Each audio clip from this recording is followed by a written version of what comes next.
ভয়ঙ্কৰ দুৰ্ঘটনা নদীত পৰিলে এবাৰ বিবাহ যাত্ৰীৰ বাহন ভয়ঙ্কৰ দুৰ্ঘটনাত 26 জনকৈ লোকৰ মৃত্যু ইন্দাস নদীত বাগৰি পৰিল বিবাহ যাত্ৰীৰ বাছ পাকিস্তানৰ সংঘটিত হৈছে এই ভয়ঙ্কৰ দুৰ্ঘটনাটো প্ৰথমে চাওক কেইখনমান ফটোগ্ৰাফছ এই ফটোকেইখন দেখি আপুনি হয়তো অনুভৱ কৰিব পাৰিছে এই দুৰ্ঘটনা কিমান ভয়ঙ্কৰ ৰাস্তাৰ পৰা বহু তলত বাগৰি পৰিছে এখন বাহন যিখন বাহনত আছিল বিবাহ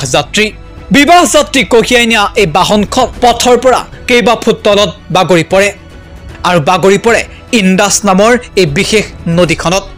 লগে লগে হুৱা দোৱা লাগিল উদ্ধাৰকাৰী দলে উদ্ধাৰ অভিযান আৰম্ভ কৰিলে কিন্তু দুৰ্ভাগ্যজনকভাৱে মৃত্যু সাবটিলে প্ৰায় 26 গৰাকী যাত্ৰী তথ্য অনুসৰি এই বাছখনত আছিল 27 গৰাকী যাত্ৰী বহু সংখ্যক লোক এতিয়াও সন্ধানহীন হৈ পৰিছে এই ভয়ঙ্কৰ দুৰ্ঘটনাত কিয়নো এই দুৰ্ঘটনা সংঘটিত হোৱাৰ পাছতে নদীত পৰি গৈছিল বাছখন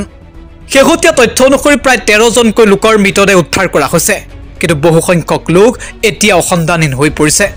তাৰে ভিতৰত বিয়াৰ কইনাগৰাকীক ইতিমধ্যে সংকটজনক অৱস্থাত উদ্ধাৰ কৰিছে আৰক্ষীয়ে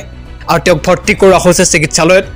এই ভয়ঙ্কৰ দুৰ্ঘটনাই জুকাৰি গৈছে সমগ্ৰ পাকিস্তানৰ লগতে সমগ্ৰ বিশ্ব কিয়নো একেলগে প্ৰায় 26 জনকৈ লোকৰ মৃত্যু হৈছে পাকিস্তানৰ ডিয়ামিৰ জিলাত সংঘটিত হোৱা এই ভয়ঙ্কৰ দুৰ্ঘটনাটোৰ পাছতে তৎপৰ হৈ পৰিছে পাকিস্তান প্ৰশাসন উদ্ধাৰ অভিযান আৰম্ভ কৰিছে যদিও সন্ধানহীন হৈ পৰিছে বহু লোক ইণ্টাৰনেশ্যনেল ডেস্ক এনি টক্স